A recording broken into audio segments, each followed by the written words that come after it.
অভিজ্ঞতা আমার ফুল ক্যারিয়ারে তো আমি ১ম বার মিউজিক ভিডিওতে অভিনয় করলাম। তো অভিনয়টা আমি চেষ্টা করেছি আমার মতো করার। বাকিটা ডিরেক্টর বলতে পারবে। বাট ডিরেক্টর এবং টিমের সঙ্গে আমার যে অভিজ্ঞতা সেটা হচ্ছে খুব ডিসেন্ট কিছু মানুষের সঙ্গে কাজ করার অভিজ্ঞতা হয়েছে। গোছানো এবং হচ্ছে প্রত্যেকটা শট সম্পর্কে তিনি আগে থেকেই আমাদেরকে ব্রিফ করে রেখেছে এবং আমি জানতাম যে পরের শটটা কী হবে, কস্টিউম নিয়ে কথা বলা, স্টোরিটা নিয়ে কথা বলা, তারপরে আমাদের অ্যাক্টিংটা মানে আমি এবং আমার যে কোয়ার্টিস্ট সে তো আর প্রফেশনাল অ্যাক্টর না, সে হচ্ছেন একজন সিঙ্গার। তো তার সাথে মিলিয়ে যে অভিনয়টাকে একটা জায়গায় দাঁড় করিয়ে দেয়া, এটা আসলে আমার একার পক্ষে তো সম্ভব হয় নাই। ডিরেক্টর আমাদেরকে হেল্প করেছে।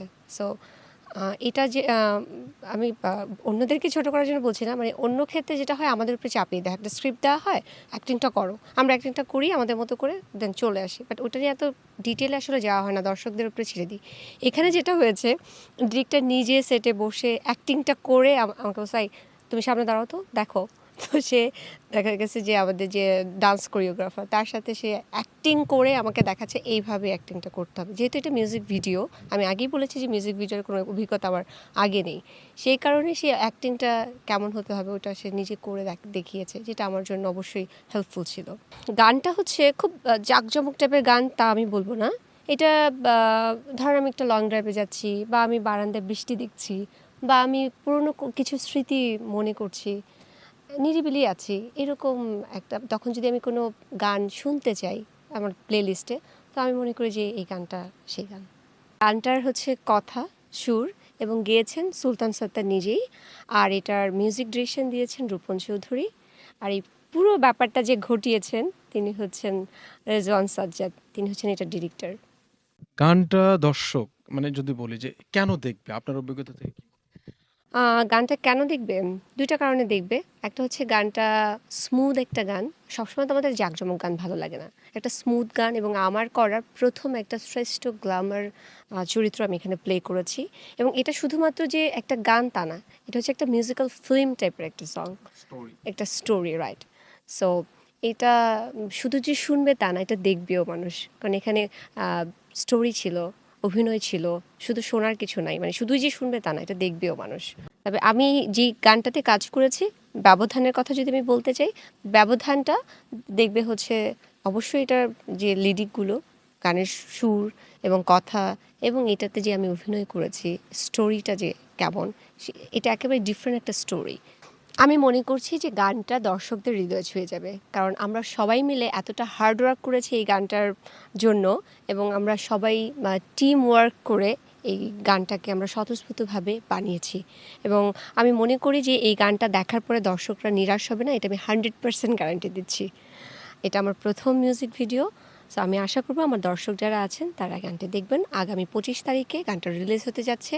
আমাদের সবার জন্য রেজওয়ান সাজ্জাদ, সুলতান সাত্তার এবং আমার পুরো টিমের জন্য সবাই দোয়া করবেন এবং আমাদের সঙ্গে থাকবেন। আমরা এখন জানি এখন কিন্তু মানুষ শুধু গান শোনে না, এটা দেখারও একটা ব্যাপার চলে আসছে। সো মানুষের কল্পনাটা দেখার সাথে অনেকটা কানেক্টেড থাকে।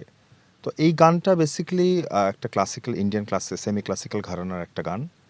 খুবই সুদিং এবং খুবই ক্লাসি একটা গান আমার কাছে মনে হয়েছিল যখন আমাকে গানটা যে সিঙ্গার সেই প্রডিউসার গানটার উনি শোনালেন আমাকে। তো আমি চিন্তা করলাম যে ঠিক আছে গানটা নিয়ে একটা মেলো ড্রামা একটা স্টোরি আগে তৈরি করি।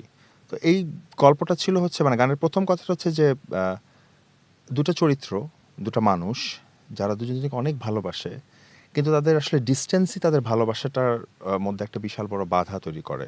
যেন আমরা এখন এই লাইফস্টাইলে কিন্তু আমরা প্রায়ই দেখি যে মানুষ লং ডিস্টেন্স রিলেশনশিপে যাচ্ছে, না হয়তো অনেক ধরনের ক্রাইসিস ক্রিয়েট হয় বা ওইটাকেই ইস্যু করে এই গল্পটাকে তৈরি করা যে দুটা মানুষ তাদের মধ্যে দুটো ভুল বোঝাবুঝি হয়, দুটা মানুষ দুই প্রান্তে দুজনই কষ্ট পাচ্ছে যে তারা এক হতে চাচ্ছে, কিন্তু ওই যে একটা কথা আছে না, এখন মানুষ কিন্তু খুব ইগো, তারা ভালোবাসা, প্রেম, অনুভূতি ওই জিনিসগুলোর থেকে ম্যাটেরিয়ালিস্টিক জিনিসে অনেক বেশি চলে গেছে। আমি আসলে এখানে এই গল্পটাতে একটা জিনিস স্টাবলিশ করার চেষ্টা করেছি, বোঝানোর যে আসলে শেষ পর্যন্ত আমরা ইগোর কাছেই হার মানি। দুটো চরিত্র দেখাচ্ছি যে তারা দুজনই কষ্ট পাচ্ছে, আমি আর যাব না, কারণ আমি তো চলে আসছি। সেটা একটা মিসআন্ডারস্ট্যান্ডিং হতে পারে, যে কোনো ভুল, যেটা আমাদের সমাজে আমরা প্রায় দেখি। আমরা এখন আর ভালোবাসাটাকে প্রাধান্য দিই না, সম্পর্কটাকে প্রাধান্য দিই না। আমি চলে আসছি, আমি আর ফেরত যাব না, ওটাকেই আসলে আমাদের ইগোতে আমরা অনেক বেশি ধারণ চলে করি। গেলে ফিরে গেলে ব্যাক করলে হয়তো বা নিজে ছোট হব। Kind of thing. অ্যান্ড আমি এখানে এটাই, ওই গল্পটাতে আমরা এরকমই দেখব যে একটা মেয়ে, একটা নারী যে তার প্রেমিকার কথা মনে করছে, করে একটা চিঠি লিখছে। আমার স্টোরি লাইনটা শুরু হয় এইভাবে।